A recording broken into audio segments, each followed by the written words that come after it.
मेरा नाम भारती है। आज मैं बहुत खुश थी। मेरे घरवाले इस खुशी में जश्न मना रहे थे कि आज उनकी बेटी एक वकील बन गई है। बचपन से लेकर बड़े होने तक ऊपर वाले की कृपा से मुझे हमेशा कामयाबी हासिल हुई, इसलिए मैं अपने आप को बहुत खुशकिस्मत इंसान समझती हूँ।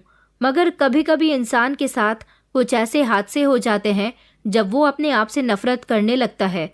मैं बहुत खुश थी। मेरी जिंदगी बहुत अच्छी गुजर रही थी, लेकिन एक भयानक और खौफनाक हादसे ने मुझे और मेरी जिंदगी को बर्बाद करके रख दिया।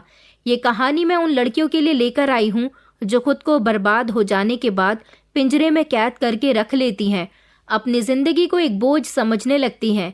या फिर कुछ लड़कियां ऐसी होती हैं जो अपनी जान लेने के बाद इस बोझ से हल्की हो जाना चाहती हैं। मैं हर लड़की से यही कहना चाहूंगी कि आपको अपने हक की लड़ाई खुद लड़नी होगी। हमारे समाज में लड़कियों को बहुत कमजोर समझा जाता है, लेकिन लड़कियां अगर अपने दुश्मन से लड़ने पर आ जाएं तो उसे धूल चटाकर रहती हैं। ये कहानी मेरी है। मैं जयपुर के एक छोटे से गांव की रहने वाली लड़की हूँ, जिसने शहर में आकर अपनी पढ़ाई पूरी की। बचपन से ही मुझे वकील बनने का बहुत शौक था। हम 5 बहनें थीं और मेरे पिता अकेले ही हम 5 बहनों की पढ़ाई का बोझ उठा रहे थे। हम 5 बहनों के पैदा होने के बाद ऊपर वाले ने मेरी माँ को भाई की भी खुशी दिखाई थी, लेकिन भाई 1 साल से ज्यादा जिंदा नहीं रह सका क्योंकि उसकी एक बड़ी बीमारी के कारण मौत हो गई। मेरे पापा के ऐसे हालात नहीं थे कि वो हम सभी बहनों को काबिल बना सकते। मैं अपनी सारी बहनों में सबसे छोटी थी और सबसे ज्यादा जिद्दी थी। जब से मैंने होश संभाला था, मैं अपने पापा से एक ही जिद किया करती थी कि मुझे वकील बनना है। मेरे मम्मी पापा हम सभी बहनों से बराबर से प्यार करते थे। उन्होंने कभी भी अपनी बेटियों को बोझ नहीं समझा था। धीरे धीरे मेरी बड़ी बहनों की शादियां हुई। आखिर में हम 2 बहनें बची थीं, जो घर की सबसे छोटी बेटियां थीं। हम दोनों बहनों में सिर्फ 2 साल का फर्क था।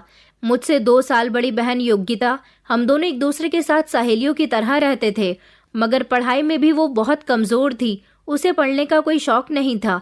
स्कूल पूरा हो जाने के बाद उसने घर संभालना शुरू कर दिया और मैं तो बस अपना सपना पूरा करने में ही लगी रहती थी। जब मेरा 12वां हो गया तो 60% अंक लाने के बाद मैंने बैचलर्स ऑफ लॉ की पढ़ाई शुरू कर दी। फिर उसके बाद 3 साल तक LLB कंप्लीट करने में लगे और फिर उसके बाद मेरा BCI में रजिस्ट्रेशन हुआ। BCI की परीक्षा भी मैंने पास की। उसके बाद भारत में वकालत करने का लाइसेंस मुझे मिल गया था। मेरा वकील बनने का सफ़र मेरे लिए काफ़ी कठिन रहा था, क्योंकि मैंने बड़ी मुश्किल से अपना सपना पूरा किया था और ये मेरे लिए सबसे बड़ी खुशी की बात थी।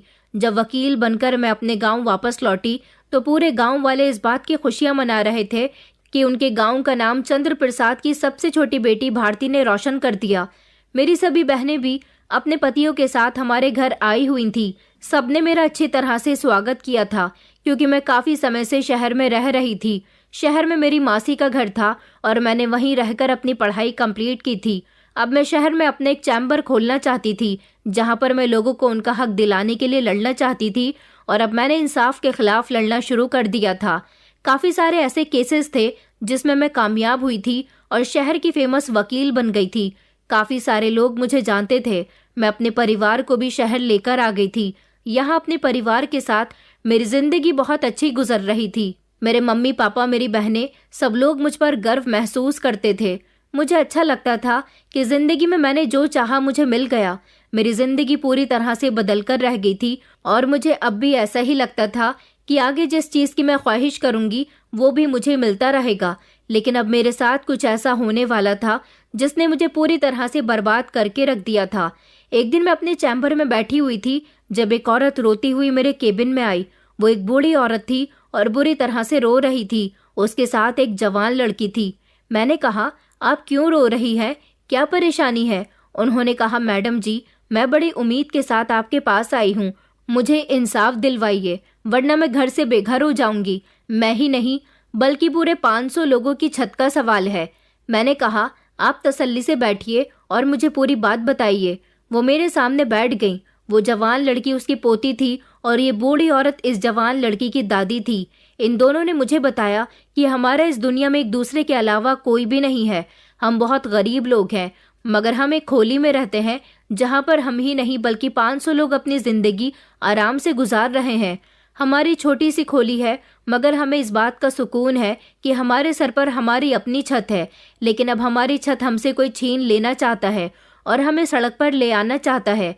हमारे शहर का एक बहुत बड़ा बिजनेसमैन आदमी है जो हमारी खोली को तुड़वाकर उस जगह अपना कोई प्लांट लगाना चाहता है। वो हमें काफ़ी दिनों से खोली तुड़वाने के लिए परेशान कर रहा है। हम लोग पुलिस में भी गए, मगर पुलिस ने भी हमारी कोई सहायता नहीं की। इसलिए हमने अब कोर्ट का दरवाज़ा खटखटाने की कोशिश की है। मैं अपनी खोली में रहने वाले बाकी लोगों के बारे में तो नहीं जानती, मगर मैं बूढ़ी औरत अपनी जवान पोती को लेकर कहाँ जाऊंगी? उस खोली के अलावा हमारा और कोई सहारा नहीं है। आप हमारी मदद कीजिए, वरना वो गुंडा जो अपने आप को बड़ा बिजनेसमैन कहलाता है, वो बिजनेसमैन तो है ही, मगर दूसरों की ज़मीन हड़प हड़प कर वो उन पर फैक्ट्रियां बना चुका है और अब वो हमें बेघर करना चाहता है। उसने हमें 2 दिन का समय दिया है कि अगर हमने खोली खाली नहीं की तो वो हमारी खोली पर बुलडोज़र चलवा देगा। उसकी पोती मुझे बहुत मासूम लग रही थी, जो सिर्फ रोए चली जा रही थी। इस बेबस औरत को देखकर मैं समझ गई थी कि गरीब इंसान हमेशा बेबस और लाचार होता है। मैंने कहा, मैं आपकी मदद करूंगी। उन्होंने कहा, मैडम, आपको मेरा केस लड़ना होगा। अमित खुराना, जिसके खिलाफ वो अपना केस मुझसे लड़वाना चाहती थी। गरीबों के हक में लड़ना मेरा फर्ज बनता था, इसीलिए मैंने उस बूढ़ी औरत से कोई पैसा नहीं लिया और उसे विश्वास दिलाया कि कल मैं आपकी खोली में आकर वहाँ के लोगों से बातचीत करूंगी। अगले ही दिन मैं उनकी खोली में चली गई और वहाँ जाने के बाद मैंने देखा कि वहाँ तो गरीबी ने जन्म लिया हुआ था। भला इन लोगों के पास इस खोली के अलावा कुछ भी नहीं था।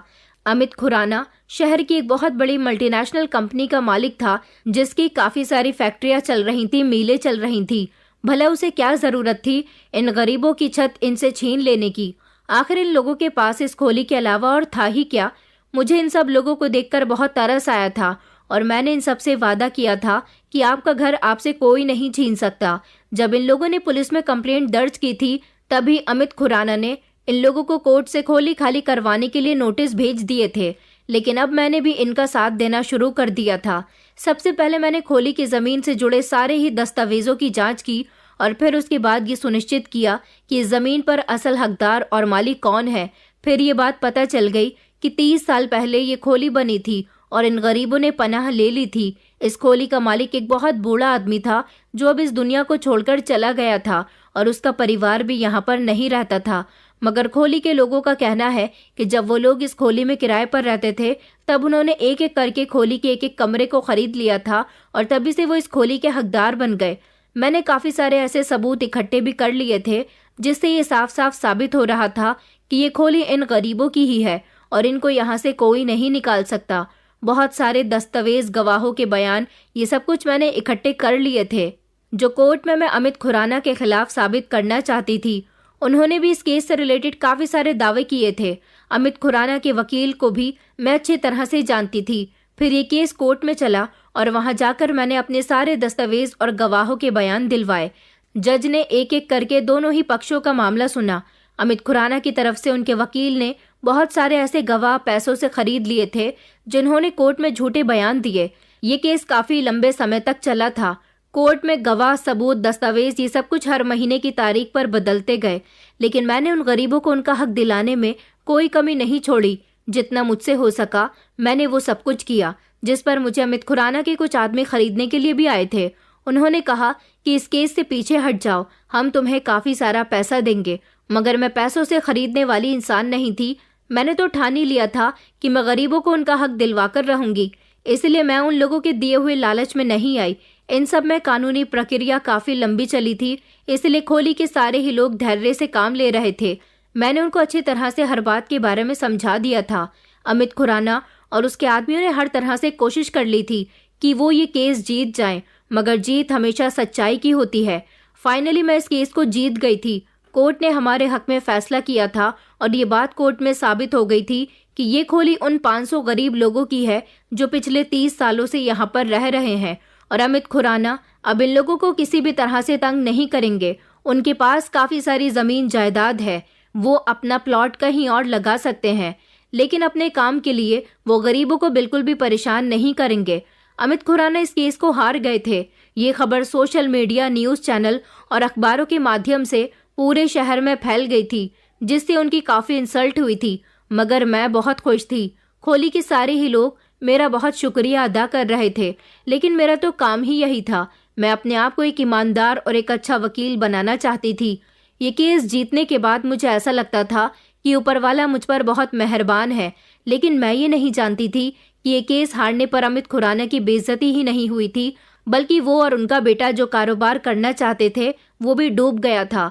खोली के लोगों में खुशी की लहर दौड़ गई थी और इसी तरह मैं गरीबों को उनका हक दिलवाने में कामयाब रही।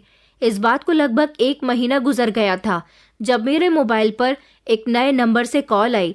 मैंने जैसे ही फोन रिसीव किया तो उस पर एक रोती हुई लड़की की आवाज मुझे आई, जो बुरी तरह से रो रही थी और कह रही थी कि मैं आपसे मिलना चाहती हूँ। उसके रोने पर मैं बुरी तरह से डर गई थी। फोन रात के लगभग 2:30 बजे आया था, जब मैं अपने घर पर मौजूद थी। आधी रात के समय किसी नए नंबर से फोन आना और फिर उस पर रोती हुई लड़की की आवाज, जो बार बार मुझसे मदद की गुहार लगा रही हो, सिर्फ रोई चली जा रही हो। ऐसे समय में मेरी तो कुछ भी समझ में नहीं आ रहा था कि मैं क्या करूं। उस लड़की की आवाज में एक अजीब सा दर्द था, मगर वो बता नहीं रही थी कि आखिर उसे किस तरह से मेरी मदद चाहिए। बस वो बार बार यही कह रही थी कि अभी और इसी समय आप शहर के जिला अस्पताल के पीछे वाले रास्ते पर आ जाइए। मैंने कहा, मगर इतनी रात को?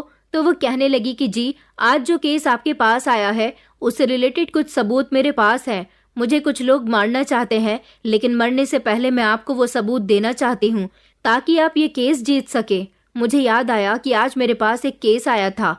वो केस था जिला अस्पताल की एक नर्स का, जो किसी लड़के से मोहब्बत करती थी और उस लड़की ने उसे छोड़कर किसी दूसरी लड़की से शादी कर ली थी। वो लड़की रोती हुई मेरे पास आई थी और उसने अपने बॉयफ्रेंड को पुलिस में अरेस्ट करवाया था, लेकिन लड़के के वकील ने उसे जमानत पर रिहा करवा लिया था। वो लड़की चाहती थी कि उस लड़के ने उससे जो बेवफाई की है वो उसके खिलाफ एक्शन उठाए, क्योंकि उस लड़के ने काफी लंबे समय तक नर्स के साथ दुष्कर्म किया और फिर शादी का झांसा देकर वहां से भाग गया। मगर जब लड़की ने उसे तलाश किया तो पता चला कि उसने किसी और लड़की से शादी कर ली है, लेकिन इस बीच वो नर्स की जिंदगी तबाह कर चुका था। इसलिए नर्स मेरे पास मदद की गुहार लगाने आई थी। इस केस पर मैं अगली सुबह सबूत इकट्ठा करना चाहती थी, क्योंकि इस केस के अलावा उस दिन मेरे पास और कोई दूसरा केस नहीं आया था। मुझे लगा कि शायद ये वही नर्स होगी जो मुझसे मदद की गुहार कर रही है, मगर उसका नाम नीता था। फोन वाली लड़की ने मुझे ना तो अपना नाम बताया था और ना ही अपनी कोई पहचान। बस वो रोकर मुझे खुद से मिलने के लिए बुलाना चाहती थी।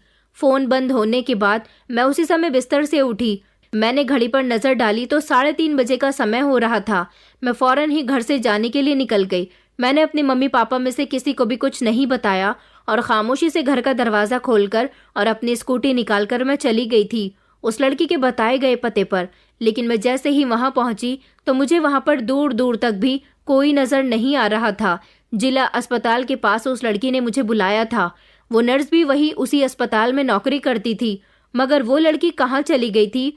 मैं 10-15 मिनट तक उस लड़की को तलाश करती रही, लेकिन वहां मुझे कोई भी नजर नहीं आया।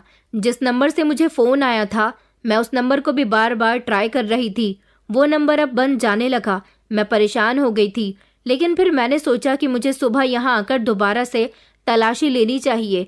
इस समय मेरा यहाँ रुकना खतरे से खाली नहीं है। इसलिए मैं चलती हुई अपनी स्कूटी के पास आई और मैं स्कूटी पर बैठने ही वाली थी, तभी अचानक किसी ने मेरे मुंह पर कुछ नशीला पदार्थ सूंघाया।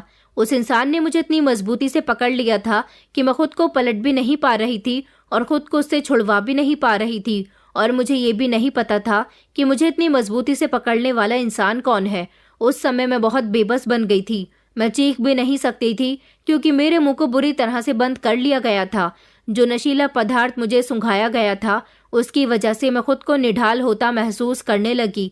मेरी आंखों के आगे अंधेरा आने लगा और एकदम से मेरा दिमाग चकराने लगा। मेरा दिमाग पूरी तरह से आउट ऑफ कंट्रोल हो चुका था और कुछ ही देर में मैं बेहोश हो गई। बेहोशी की हालत में जिन लोगों ने मुझे यहाँ तक बुलाया था और मेरे साथ ये सब कुछ किया, अभी वो अपनी हरकत से बाज नहीं आए थे। मुझे बेहोश करने के बाद उन्होंने मेरे साथ दुष्कर्म किया और फिर उसके बाद मेरी इज्जत को कहीं का नहीं छोड़ा। उन लोगों ने तो मेरी आत्मा तक को छलनी कर दिया था। मेरे साथ जानवरों से भी बदतर सलूक किया गया। इतनी बेदर्दी और बेरहमी से मेरे शरीर को जानवरों की तरह नोचा गया कि मुझे देखने वाले लोगों के रोंगटे खड़े हो गए थे। मेरे शरीर पर उन लोगों ने जगह जगह जख्म डाल दिए थे। मेरे साथ दरिंदों वाला खेल खेलने के बाद उन लोगों ने मुझे बीच सड़क पर फेंक दिया, जहां रात के समय कोई भी आता जाता नहीं था। लेकिन जैसे ही दिन निकला मेरे मम्मी पापा मेरे लिए बहुत परेशान हो गए, क्योंकि उन्होंने मुझे कमरे में नहीं पाया था। उन्होंने मेरा नंबर ट्राई किया तो मेरे फ़ोन की सिर्फ रिंग बज रही थी। उन लोगों का मुझसे कांटेक्ट नहीं हो पाया तो वो बेहद परेशान हो गए और मुझे हर तरफ तलाश करने लगे। उन्होंने मेरे साथ के लोगों को फ़ोन किया जिनके बारे में वो जानते थे, उनसे भी उन्हें मेरे बारे में कोई जानकारी हासिल नहीं हुई, तो वो लोग मुझे घर से बाहर तलाश करने के लिए निकल पड़े। लेकिन जिस सड़क पर मैं बेहोश गंभीर हालत में पड़ी हुई थी, वहां पर सुबह के 5 बजे जब सफाई कर्मचारी सफाई लगाने के लिए आए तो उन्होंने मुझे वहां गंभीर अवस्था में पड़े हुए देखा तो तुरंत ही पुलिस को फोन लगाया। दिन की निकलती हुई रोशनी के साथ साथ वहां भीड़ इकट्ठी होने लगी। सब लोग मेरी हालत देखकर समझ गए थे कि आखिर मेरे साथ क्या हुआ है, मगर कोई नहीं जानता था कि मैं कौन हूं और मैं यहाँ कैसे आई। पुलिस आई तो पुलिस ने फौरन ही मुझे अस्पताल में भर्ती करवाया। उधर मेरे मम्मी पापा मुझे ढूंढ ढूंढ कर परेशान हो रहे थे, हराने जाने वाले से मेरे बारे में पूछ रहे थे। लेकिन एक और बात थी जिसने उन्हें बहुत ज़्यादा परेशान कर दिया था। वो बात ये थी कि जब वो मेरा नंबर ट्राई कर रहे थे तो सुबह के लगभग 11 बजे तक मेरे नंबर पर कॉल जाती रही थी, मगर किसी ने कॉल रिसीव नहीं की। लेकिन 11 बजे के फौरन बाद ही मेरा नंबर बंद जाने लगा। मेरा मोबाइल पुलिस को भी नहीं मिला था। पुलिस मेरे होश में आने का इंतजार कर रही थी। पुलिस वाले मुझे पहचान चुके थे और उन्होंने फौरन ही मेरे घर वालों को इस बात की इन्फॉर्मेशन दी कि उनकी बेटी अस्पताल में संदिग्ध हालत में पड़ी हुई है। मेरे घर वाले घबरा गए और फौरन ही मेरे मम्मी पापा, मेरी सभी बहनें और उनके पति सब लोग इकट्ठे होकर अस्पताल पहुंचे और सबका मेरी हालत देखकर बुरा हाल हो चुका था, क्योंकि कोई ये नहीं समझ पा रहा था कि आखिर बात क्या हुई है, क्या परेशानी थी जिसकी वजह से मेरी हालत ऐसी हो गई। सब लोग जानना चाहते थे। पुलिस को भी कुछ नहीं पता था। लेकिन जब मेरा चेकअप होने के बाद डॉक्टर से बात की गई तो डॉक्टर ने बताया कि मेरे साथ दुष्कर्म हुआ है और मेरे शरीर को बुरी तरह से जख्मी कर दिया गया। ये खबर सुनकर पुलिस सहित मेरे घर वाले भी हिलकर रह गए थे। फिर धीरे धीरे अस्पताल में मीडिया कर्मी भी पहुंच गए। ये खबर पूरे शहर में फैल गई कि शहर के सबसे होनहार वकील के साथ कुछ लोगों ने दुष्कर्म किया और उसको गंभीर अवस्था में सड़क पर छोड़ दिया। ये खबर पूरे शहर में फैल गई और सभी लोग ये जानना चाहते थे कि आखिर मेरे आरोपी कौन है। मेरे होश में आने का इंतजार हो रहा था, लेकिन मेरी हालत बहुत खराब थी। पुलिस अपने काम में जुट गई थी कि आखिर मेरे साथ ये सब कुछ किसने किया था, कौन मेरे आरोपी थे। लेकिन पुलिस मेरा बयान लेना चाहती थी। मेरी हालत से मेरे घर वालों का भी रो रो कर बुरा हाल हो गया था। मेरी हालत ही ऐसी थी कि मुझे कोई भी देखता तो वो भी डर के मारे भाग जाता। तरह तरह के सवाल हर एक के दिमाग में घूम रहे थे। आखिर मेरी इस हालत के पीछे क्या वजह थी? वकीलों के तो वैसे भी बहुत सारे दुश्मन होते हैं। यही सब सोचकर लोग अपने दिमाग पर ज्यादा जोर नहीं डाल पा रहे थे। उन्होंने सोचा कि मेरा भी कोई ना कोई ऐसा दुश्मन होगा जिसने मेरे साथ अपना बदला लेने के लिए ये सब किया होगा। पुलिस को भी कुछ पता नहीं चल पा रहा था, क्योंकि उन दरिंदों ने मेरे साथ जिस समय उस हैवानियत को अंजाम दिया उस समय उधर के एरिया में कोई भी मौजूद नहीं था। उधर अस्पताल में मेरे परिवार वाले बार बार डॉक्टर से मुझसे मिलने की रिक्वेस्ट कर रहे थे, लेकिन डॉक्टर इस कंडीशन में पेशेंट को किसी से भी मिलने नहीं देते। मेरे घर वालों के ज्यादा रिक्वेस्ट करने पर उन्होंने हार कर मेरे घर वालों को एक बार मुझसे मिलने की परमिशन दे दी थी। मेरी शारीरिक और मानसिक कंडीशन बहुत खराब थी। डॉक्टर का भी कहना था कि सिर्फ ऊपर वाला ही आपकी बेटी को बचा सकता है, वरना तो इसकी कंडीशन बहुत ही बुरी है, बचने के चांसेस बहुत कम है। ऐसी हालत का सदमा मेरे पूरे ही परिवार पर बुरा असर डाल गया था। ये खबर सोशल मीडिया के जरिए पूरी दुनिया में भी आग की तरह फैल गई थी। एक महिला वकील के साथ ऐसा किसने किया और क्यों किया, और उसकी हालत ऐसी क्यों हुई, इस बारे में हमारा पूरा शहर जानना चाहता था। हमारे समाज में औरतें बिल्कुल भी सेफ नहीं है। लोग इस बात पर भड़क उठे कि एक महिला वकील के साथ इतना सब कुछ हो गया और पुलिस हाथ पर हाथ धरे बैठी हुई है। पुलिस के पास भी कोई जवाब नहीं था, क्योंकि वो जानते ही नहीं थे कि मेरे साथ ये सब कुछ किसने किया, मुझ पर क्या बीती, किस किस तकलीफ से मुझे गुजरना पड़ा। मेरी मम्मी गम से निढाल पापा के कंधे पर अपना सर टिकाकर बैठी हुई थी। वो पापा से कहने लगी कि ये मेरी बेटी के साथ क्या हो गया। वो तो अपना सपना पूरा करना चाहती थी, वो तो एक ईमानदार वकील थी, लोगों को उनका हक दिलवाने के लिए हर तरह से लड़ती थी। आज मेरी बेटी के साथ ही ये सब कुछ क्यों हो गया? पापा कहने लगे कि इस सब में मेरी भी पूरी गलती है, मुझे अपनी बेटी को बेटा नहीं समझना चाहिए था। इस समाज में बेटियों को अगर उड़ने की आज़ादी दी जाए तो इस समाज के दरिंदे उनके पर काटने के लिए उनके आगे पीछे मंडराते रहते हैं। ऐसे लोग नहीं चाहते कि लड़कियां काबिल बने। बस यही मेरी गलती हुई कि मैं समाज में रहने वाले उन दरिंदों को भूल गया था जो बेटियों की जिंदगी को उजाड़ देते हैं और उनकी इज्जत को खिलौना समझकर खेल जाते हैं। ये कहकर मेरे पापा रोने लगे थे। पापा ने कहा, बस एक बार मेरी बेटी ठीक हो जाए, फिर मैं उसे अपने गांव ले जाऊंगा। हम लोग इस शहर में नहीं रहेंगे। वहां ले जाकर हम अपनी वही सादगी भरी जिंदगी गुजारेंगे जहां हम अपने पूरे परिवार के साथ खुश रहते थे। अगर हम वहीं पर रह रहे होते और मैंने अपनी बेटी का सपना पूरा न करवाया होता तो शायद आज मेरी बेटी के साथ ऐसा न होता। मेरी बहनों के पतियों ने भी मेरे पापा को पूरी तसल्ली दी थी और उनको समझाया था कि पुलिस अपना काम कर रही है। बस भगवान से प्रार्थना है कि जल्द से जल्द भारती होश में आ जाए और पुलिस को सब कुछ बता दे, फिर शायद उसके आरोपी जेल की सलाखों के पीछे हों। मेरी बहनें और मेरे तीनों जीजू मेरे घर वालों को तसल्ली दे रहे थे। सोचा तो मैंने भी कभी नहीं था कि मेरे साथ ये सब कुछ हो जाएगा। डॉक्टर का कहना था कि अभी भारती का होश में आना नामुमकिन है क्योंकि वो कोमा में जा चुकी है। अब तो सबकी प्रार्थनाएं ही आपकी बेटी को वापस ला सकती हैं। एक तरफ मेरे घर वाले परेशान थे तो दूसरी तरफ जूनियर एडवोकेट सड़क पर उतर आए थे। उन सब ने मेरे आरोपियों के खिलाफ कड़ी कार्यवाही की गुहार लगाई थी और वो लोग सड़कों पर कैंडल मार्च भी कर रहे थे। मेरे घर वालों को खुशी हुई थी कि उनकी बेटी के इंसाफ के लिए सड़कों पर लोग उतर आए थे। सभी लोग मेरे कोमा से बाहर आने के इंतजार में थे। डॉक्टर की पूरी कोशिश के बावजूद भी मुझे कोमा से बाहर आने में 1 महीने का समय लग गया था। 1 महीने के बाद जब मैं कोमा से बाहर आई तो ये खबर पूरे शहर में आग की तरह फैल गई थी और झाग की तरह बैठ भी गई थी, जैसे कि कुछ हुआ ही नहीं था। इसी तरह शहर में गुजरते दिनों के साथ शांति फैल गई, जैसे कुछ हुआ ही न हो। मुसीबत का पहाड़ तो मुझ पर और मेरे घर वालों पर टूटा था, जो कि अभी तक मुझे अस्पताल में बेइज्जत करवा रहा था। मेरे इन हालातों ने मेरे माता पिता की कमर तोड़कर रख दी थी। उन्होंने मेरी ऐसी हालत के बारे में कभी सोचा भी नहीं था कि मेरी वजह से उन्हें इतने मुश्किल और कठिन दिन देखने पड़ेंगे। 1 महीने के बाद मेरे होश कुछ संभलने लगे तो मुझे अपने साथ गुजरा वो खतरनाक वक्त याद आने लगा। मैं तो चीखने लगी, रोने लगी। पुलिस भी मुझसे पूछताछ करने के लिए आई तो मेरी हालत ऐसी नहीं थी। मैं पुलिस को कुछ भी बता पाती, मगर एक न एक दिन तो मुझे अपने बारे में पुलिस को सब कुछ बताना ही था। कुछ समय के बाद जब दोबारा से मुझसे पूछताछ हुई तो मैं पुलिस को जवाब नहीं दे पाई थी, क्योंकि मुझे खुद को भी नहीं पता था कि मेरे साथ दरिंदगी करने वाले लोग कौन थे। मैंने पुलिस को बता दिया कि रात के लगभग 2:30 बजे के समय मेरे नंबर पर एक अनजान नंबर से फोन आया था और किस तरह मुझे उस लड़की की रोती हुई आवाज में अपने आप से मिलने के लिए उस रास्ते पर बुलाया और मैं उससे मिलने के लिए चली गई थी, मगर वहां कोई भी नहीं था। मैं वहां से वापस आने लगी तो उसके बाद किसी ने मेरे मुंह पर हाथ रखकर मुझे बेहोश कर दिया। फिर मुझे पता ही नहीं चला कि मेरे साथ क्या हुआ। पुलिस को लगता था कि मैं उनको सब कुछ बता दूंगी, मगर मैं तो कुछ भी नहीं देख पाई थी। मेरे खुद के पास भी कोई ऐसा सबूत नहीं था जिसके बेस पर मैं पुलिस को कुछ बता सकती। लेकिन पुलिस को बताने लायक बात यह थी कि आखिर मेरा मोबाइल कहाँ था। मेरे पेरेंट्स ने बताया था कि मेरे मोबाइल पर उन्होंने सुबह के 11 बजे तक लगातार फ़ोन किया था और उसके बाद मेरा नंबर खुद ब खुद ही स्विच ऑफ जाने लगा और अभी तक मेरा नंबर बंद जा रहा था। पुलिस ने मेरे मोबाइल को ट्रेस करना शुरू किया कि हो सकता है कि आरोपी मेरा मोबाइल अपने साथ लेकर चले गए हों। इस केस को चलते चलते लगभग 1 महीना गुजर चुका था। मेरी हालत थोड़ी बेहतर हो गई थी, मगर मैं इतनी खामोशी से बैठने वालों में से नहीं थी। मैंने सोच लिया था कि मैं अपने आरोपियों को सलाखों के पीछे भिजवाकर ही रहूंगी। इसलिए मैंने अपना केस खुद लड़ना शुरू किया और अपने साथ होने वाली दरिंदगी के खिलाफ सबूत इकट्ठे करने शुरू कर दिए। मुझे पुलिस से भी कोई खास उम्मीद नहीं थी।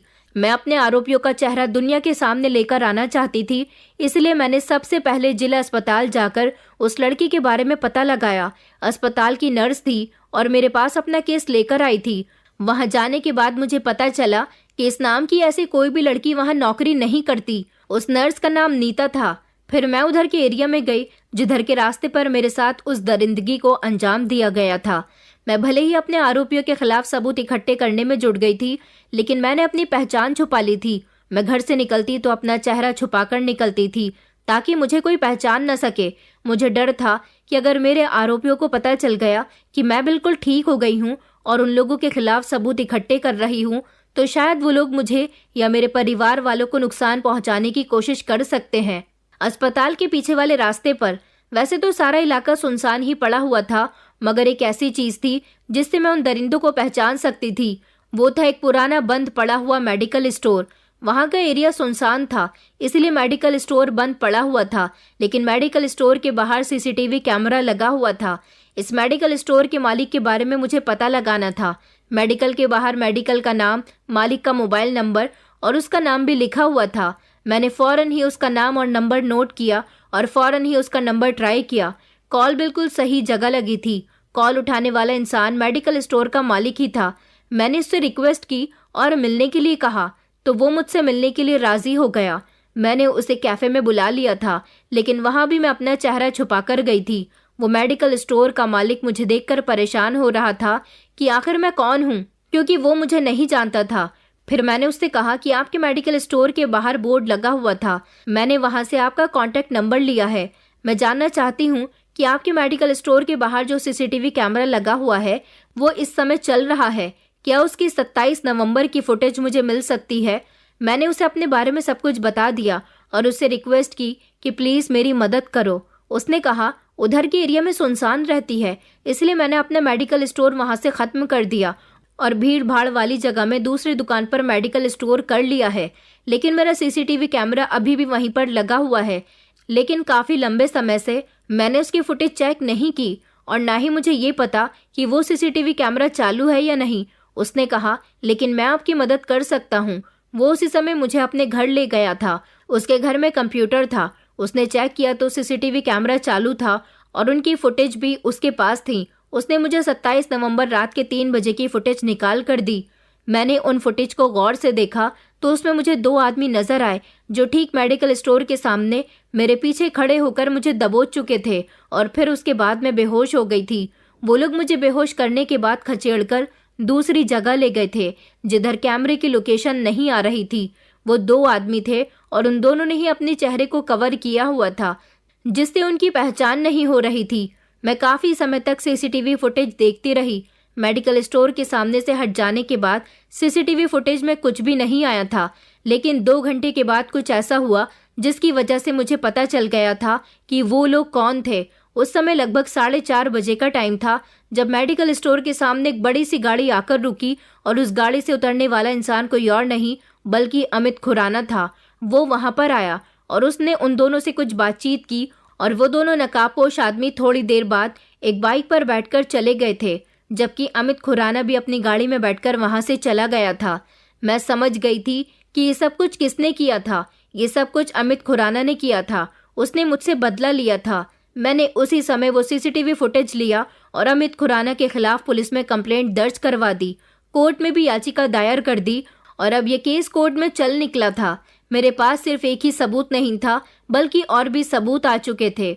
अमित खुराना और उसके आदमी ये बात बहुत अच्छी तरह से जानते थे कि सुनसान जगह में दिन के समय ज्यादा भीड़ भाड़ नहीं होती, बस कुछ ही लोग दिखाई देते हैं, लेकिन रात के समय तो कोई भी उधर नहीं जाता क्योंकि वो एरिया आउट एरिया में लगता है।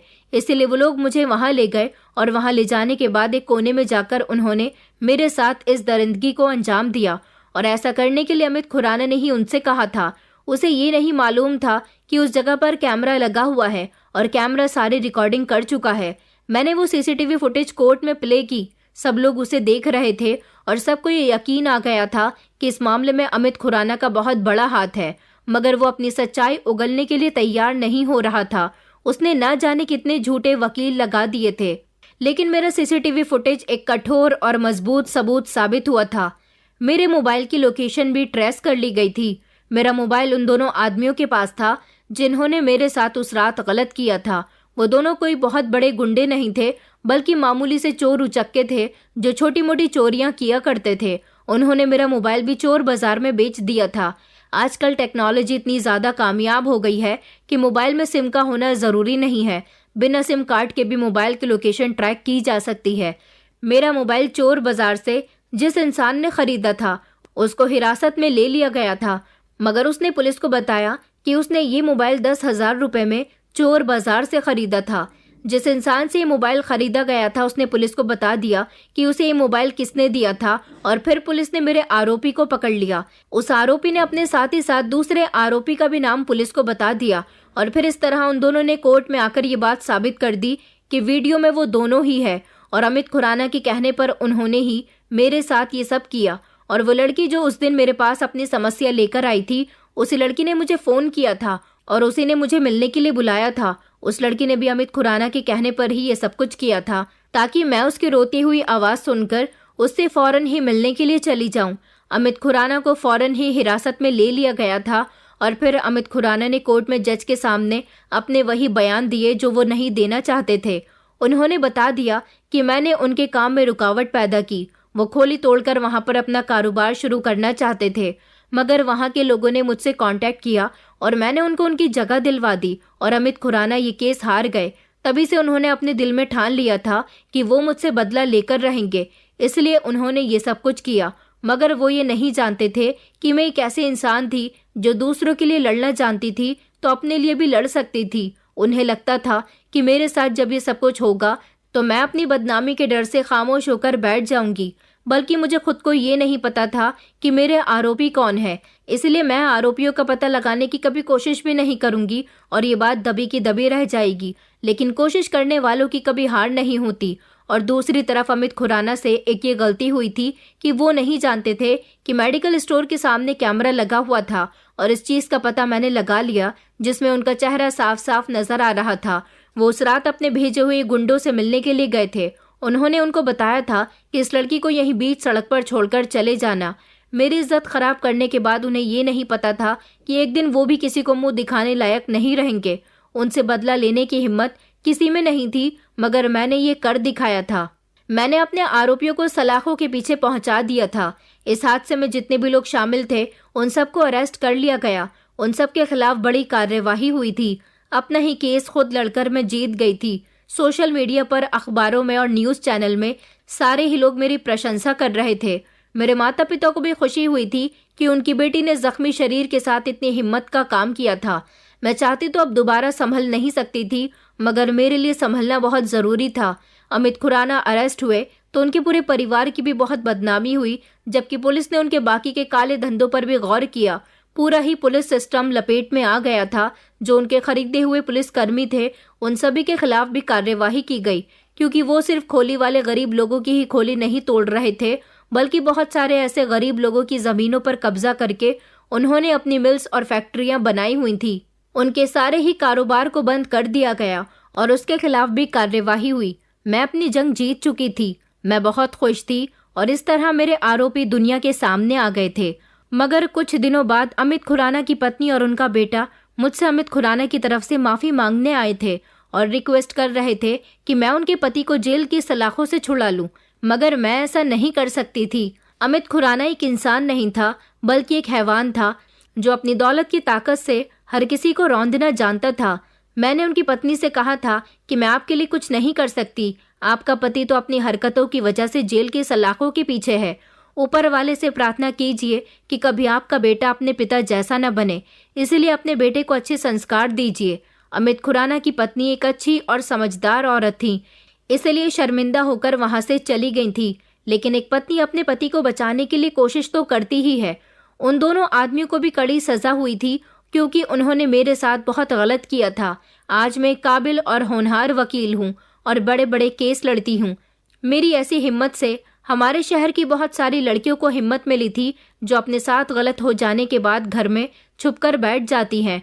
ऐसी लड़कियों को अपने खिलाफ आवाज उठानी चाहिए और डटकर अपने आरोपियों का सामना करना चाहिए। आज भी मैं एक जानी मानी वकील के नाम से जानी जाती हूँ और अब मुझे पहले से भी ज्यादा शोहरत मिल गई है। मैं अपनी वकालत तो करती ही हूँ, साथ ही साथ उन लड़कियों को भी जागरूक करती हूँ जो मेरी तरह ऐसे कठिन वक्त से गुजरी हैं और अपने आरोपियों को सजा दिलाने के लिए अपनी आवाजों को दबाकर बैठ गई हैं।